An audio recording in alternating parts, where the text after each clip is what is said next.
Hi, good afternoon. Thanks for joining us. What looks like a record-setting day for the S&P 500. This is Brian McGann, and today I'm joined by my colleague Joe Healy, Managing Director here at Beacon Trust. In addition to being heavily involved in coordinating our research efforts, Joe manages our high dividend equity strategy, as well as being a co-manager on two of our other strategies, income and appreciation and the core equity strategy. In a few moments, I'll ask Joe to give us about 5 to 10 minutes of his insights into corporate earnings season, which is currently at its height. We usually begin these webinars with a more of a formal look into our economic outlook, but today we'll just settle for a quick update. Happy to say that really not much has changed in our view. Recent data points are still consistent with a slowing economy instead of a recessionary one. While trade issues still loom over global economic growth, here in the U.S., we're still enjoying a robust employment situation, healthy consumer, low inflation, and accommodative interest rates. We've had the Federal Reserve cut Fed funds target rate by 25 basis points twice this year, and we expect at least one more cut in 2019, quite possibly this week. Because of this, we've not made any macro recommendations for asset allocation changes in an effort to become more conservative. We do expect volatility to continue to pick up within the financial markets, but currently would do that from a more opportunistic standpoint. With the slowing economy from about 3% in 2018 to about 2% this year, there's been some concern amongst investors within corporate earnings. Over at least the past 2 quarters, the words possible earnings recessions have crept into the news headlines, so we thought this would be a great educational topic to address for our clients. As with all headlines, they can be thought-provoking and sometimes misinterpreted, so a big part of our job is to make sure our clients are aware of what's going on underneath. So before I turn it over to Joe, I'm just going to cover a few logistics. There's no slides attached to this webinar, so if you're looking for them, we decided just to have a brief conversation instead of having slides. Each call is on listen-only mode. If you're logged into the webinar, you can submit a question in that question box. You can also email us a question at support@beacontrust.com. We're recording this call, and we're going to post it to the Insights section of the Beacon Trust website. And if you'd like a personal copy of it, we can certainly email that to you following the call. So without any further ado, thank you again, and I'm going to pass the call over to Joe. Great. Thank you, Brian. And good afternoon to our clients, and thank you for joining us today. As we all know, U.S. companies file their financial results with the SEC on a quarterly basis. And it's a window for investors every 3 months to see how things are going for the companies represented in their equity portfolios. Corporate earnings season for Q3 is currently in midstream, and the earnings fire hose is wide open.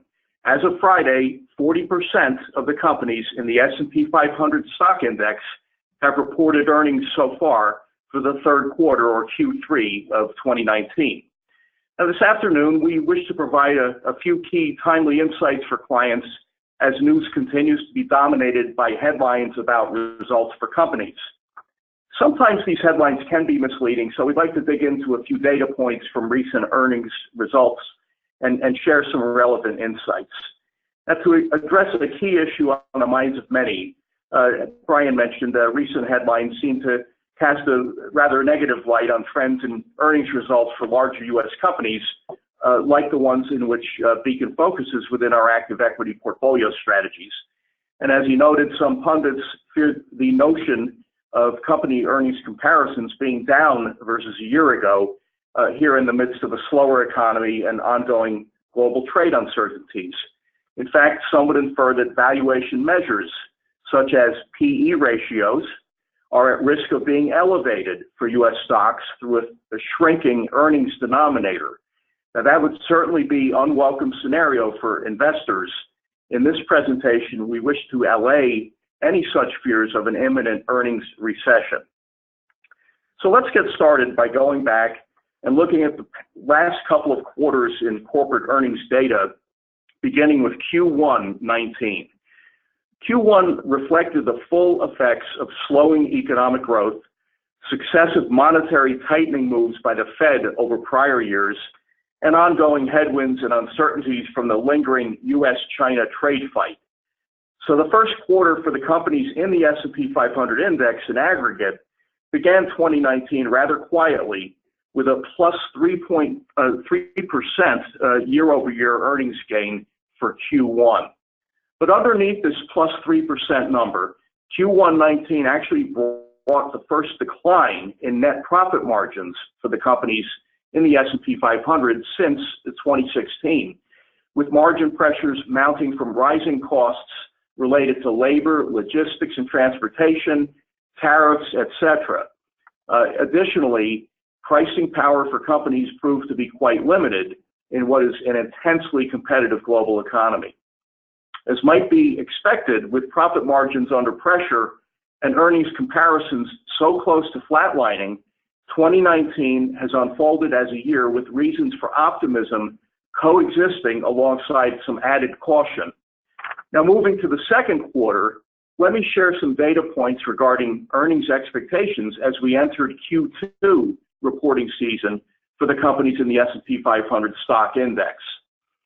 Consensus expectations for companies in the S&P in aggregate were for a quarterly earnings decline year over year on the order of -2% for Q2 19.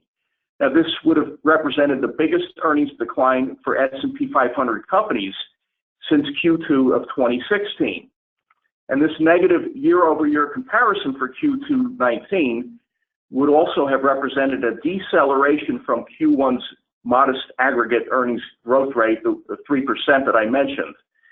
So reflecting these expectations for negative earnings comparisons, the associated headlines highlighted the challenges afoot for large companies.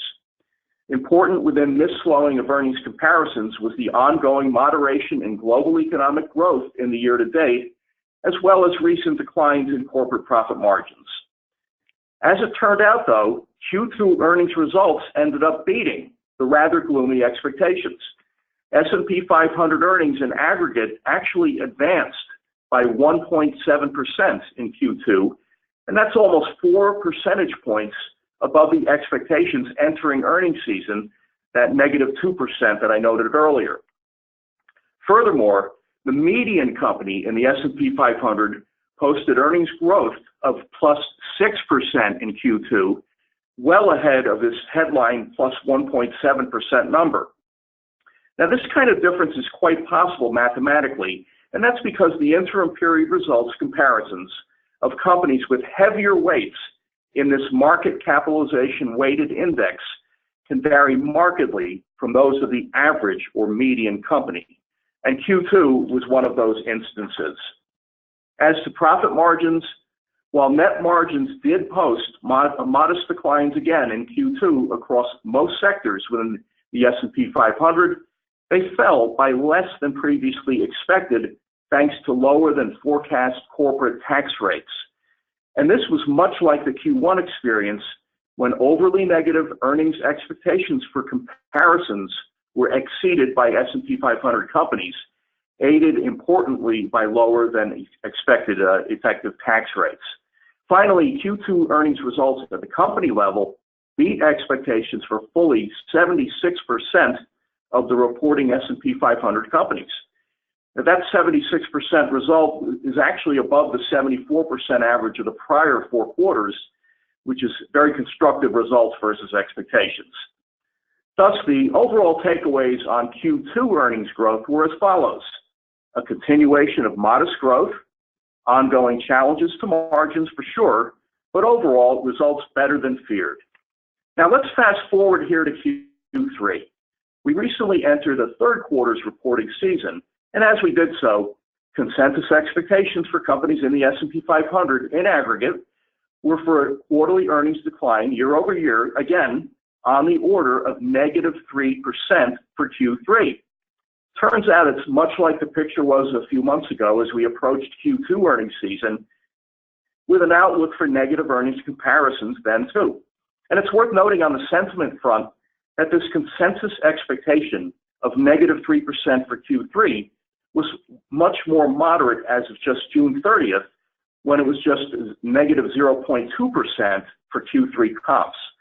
So sentiment around Q3 results had been quite modest, and even these modest expectations slid considerably over the summer months. And think of all the headlines we all heard of in August about potential recession, etc.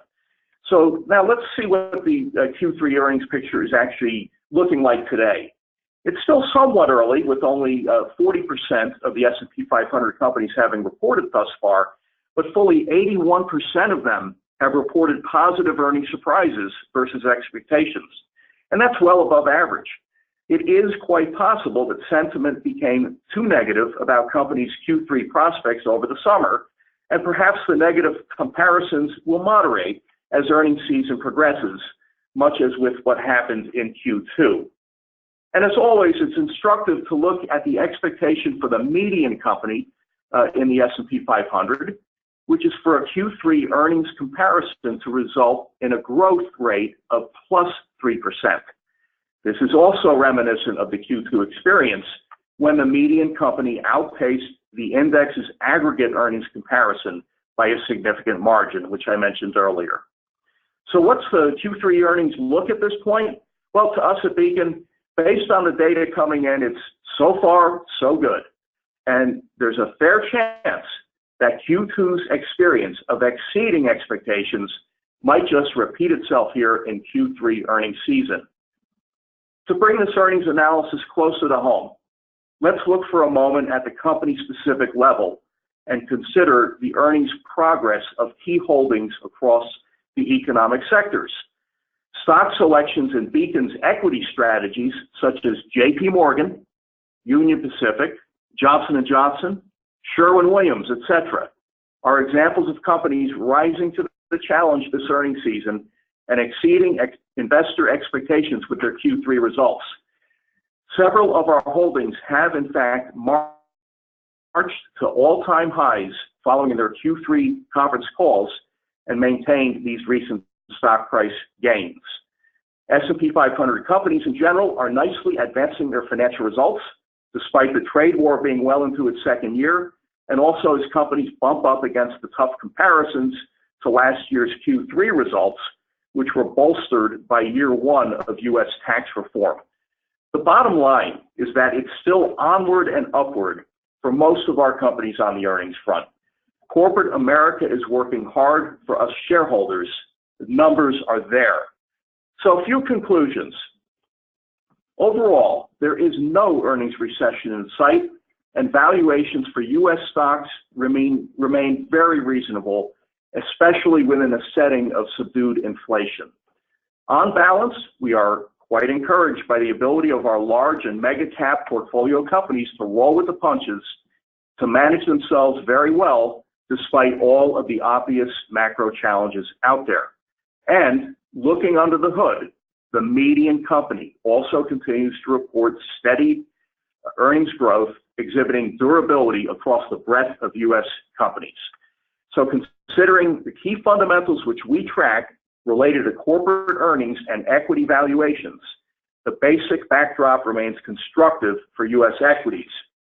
I'd also add here in closing that we are also quite encouraged by the underlying price action in the stocks of bellwether U.S. companies and industries of significance, including technology, financials, industrials, transports, home builders, et cetera, et cetera. And with that, Brian, let's open up the call to any questions the clients may have. Thanks, Joe.